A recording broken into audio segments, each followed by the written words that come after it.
सोलापुरातील सिद्धेश्वर कृषी उत्पन्न बाजार समिती येथील व्यापाऱ्याने पालघर जिल्ह्यातील डहाणू येथील मेसर्स शाह चिमणलाल जगजीवनराम या गूळ व्यापाऱ्याकडून पैसे घेऊन गूळ न देता फसवणूक केल्याची घटना घडली आहे।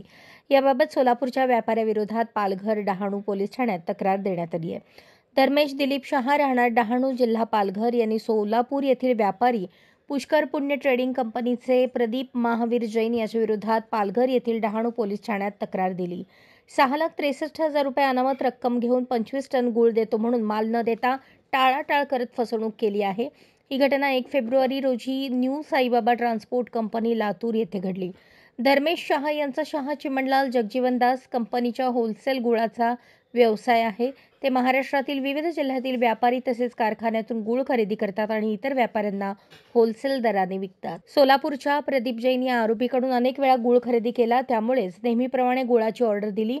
UK farmer process company limited Mazgaon येथे त्यांचा खरेदी केलेला गूळ आहे आणि तो 30 किलो पॅकिंगमध्ये आहे। प्रति टन 26,500 दर आहे।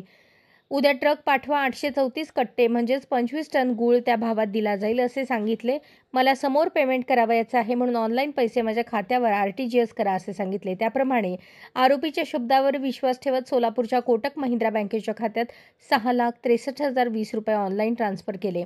आरोपी प्रदीप जैन यांनी सांगितल्याप्रमाणे न्यू साईबाबा ट्रान्सपोर्ट कंपनी येथे गूळ भरण्यासाठी पाठवला, मात्र 2 दिवस झाले तरी गूळ ट्रकमध्ये भरला नाही। त्याच्याकडे फोनवरून चौकशी केली असता कंपनीत काहीतरी प्रॉब्लेम आहे, त्यामुळे गुळाचा पुरवठा होऊ शकत नाही असे म्हणत टाळाटाळ करून 25 टन गूळ न देता 6,63,000 रुपयांची फसवणूक केली आहे। अशा आशयाची तक्रार पालघर डहाणू पोलिसात देण्यात आली आहे। मी डहाणूवरून चिमणलाल जगजीवनदासचा सुपुत्र बोलतो, दिलीप शाह।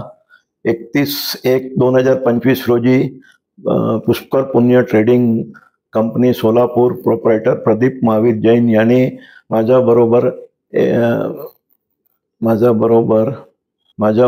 UK ट्रेडिंग माजलपूर गूळ पावडरचा 26 ते 50च्या भावाने व्यापार केला आणि दुसऱ्या दिवशी ट्रक पाठवायला सांगितला। मी ट्रक पाठवली माजलपूरला आणि त्या दिवशी नेमकं त्याचा फोन आला, RTGS करा।